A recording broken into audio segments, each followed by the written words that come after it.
Hello, I just made. Here I'll be doing a tutorial today on how to make a trouser pattern. Yeah, how you guys doing? I know you missed me. I missed you too. So let's get started. So first of all, I'll go ahead to create a baseline for my pattern. I'll be taking in half an inch from the tip of the paper. I'll be taking in half an inch. So that's the baseline I just created. And then the next thing I'll be doing is creating another baseline at the corner of the paper. So I'll be going in here by 2 inches. So yeah, I just had to change that yellow tape because the head of the tape was shaking. So I went ahead to mark my 2 inch point and then connect the line. So after doing this, please don't forget to like and subscribe and leave a comment for me and share my video. Thank you. So now I hope we know that the vital measurements we need for our trouser pattern, we need our waist, we need our hip, we need our crotch depth and our crotch length, and then the trouser length you'll be working with. So yeah, I just went down to write down what I needed for my clients, and the hip length I'm working with here is 9 inches. Our client is a hip of 46 and our hip length is 9 inches. So I went ahead to roll a line across. So after getting your baseline, the next thing you should put down on your pattern paper is the hip line. So after getting the hip line, our hip divided by 4 is 11.6 inches. So I went ahead to mark that. Our hip, 46 divided by 4. 11 is 44, so 46 will be 11 points. 11.5, yes. So I went ahead to take the hip measurement across, and after that I came down to mark my crotch length. Now the length of your crotch, how to get an accurate length of crotch, let your customer or whosoever you're making this trouser for sit on a flat surface, maybe like a stool or a table. Then you take the measurement either from the waist or from the low waist to the table. That's how to get an accurate crotch. So if it's for a high waist, you take it from the high waist to the table. Please, the customer should be well seated and balanced. Thank you. So now for the crotch depth, you're going to take the hip divided by 4. Then whatever you get for the hip divided by 4, you're going to divide it again by 4.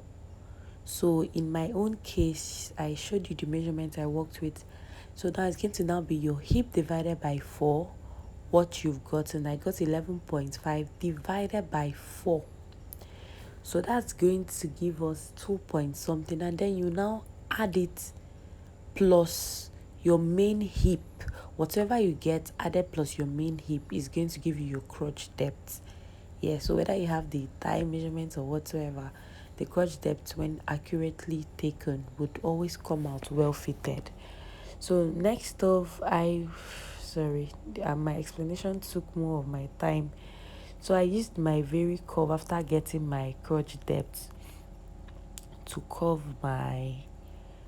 the crotch of this pants. So yeah, sorry, my crotch depth explanation took so much time. So the curving of my crotch was really fast. So whatever you get for your crotch depth, when you place it at the line of your crotch length, you just simply either use a very curve or a French curve to connect from the hip line to where you have your crotch depth. So yeah, I just had to do a quick one to show you guys. Okay, so the next thing I'm going to do is now take my waist measurement. Remember, from the hip measurement, we also placed the hip measurement on the waistline. We did not separate, we did not subtract out to get our waist. So now this is when we are doing this. My master ruler is broken, so yeah, I had to use my very curve. So I went ahead to mark my waist divided by 4, which was 36, divided by 4, that was 9, and then I connected back to my hip line. So after doing that, I came up by half an inch upwards. Now you see why I needed that baseline. This will help you give that front slope on your pants. So after coming up by half an inch, I checked for the midpoint of my trouser waist and connected back to that point. So if you're looking at the trouser now, you see that it has this a bit of a slope, right? Yeah. So now this increase is going to automatically make the waist a bit loose by a very, very little inches. So we're going to now go in back to the waist and take in 0.5 inches. Now this is optional. You can still continue working with this, but if you want your front part of your pants to sit in very flat, I would advise you to do this. Yes. So I went in to connect that half an inch back to my hip line. So after this, our pant is almost set. Our trouser is actually formed because this is the main work. So now, meanwhile, from my crotch line, I took in the midpoint of my crotch to get this line in the middle across.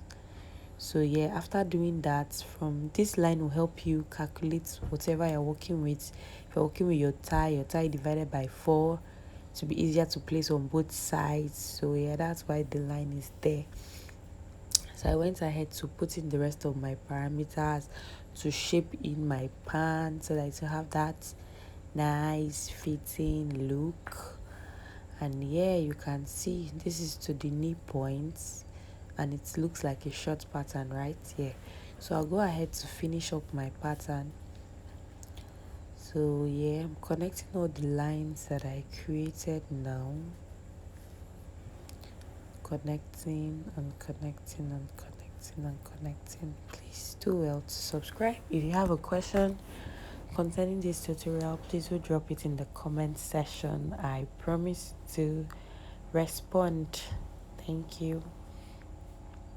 So yeah, this is what our front part that looks like. Please note this trouser is not pencil.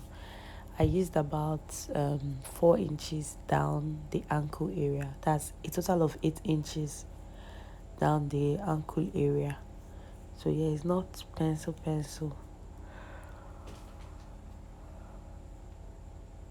So yeah, I'll just do a quick one on how to get your back pattern.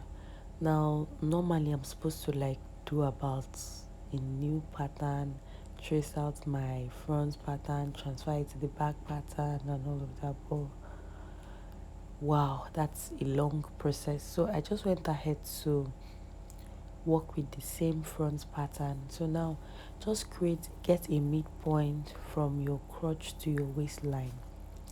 When you get that line, mark it out and then slash and spread. So yeah, this is what I did. I just slashed and spread. Now we know that the back of our trouser is usually higher than the front. Yes, so the average inches you should use for that slope. So the gap in your slope should be about 2 inches, 1.5, 2.5, depending on how big the back side of whoever you're sewing it for, you know. So if it's someone that's really endowed, you just go ahead and work with that.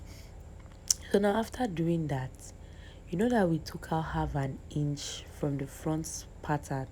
So I would either go back and replace the same half an inch and connect, or you can actually replace more than half an inch, you know, so that in case you have a shortage in your waist measurements or what have you, or the person increases and comes back for an amendment, you can easily open up from the back. So you can either add half an inch, 1 inch, or 1.5 inch at the back. Yes, and for those that want to transfer their zips to the back, their trouser zips to the back, fine, you can add up to 1 inch and connect back. Then for the side, I went ahead to add 1 inch for my dart allowance. So I'll be putting a dart at the back of my trouser. Yeah, so I really hope this video is detailed. I really hope this video is detailed. So yeah, I'm done cutting it. I'll just simply use my backseat tape to hold back my front pattern. Yeah, so this is what I have here. This is the finished pattern. I had closed back the place I slashed. So this is what the back pattern looks like. The back pattern is higher than the front, and this is what my front pattern looks like. So I just went ahead to transfer it on the pattern I'll be cutting, and voila.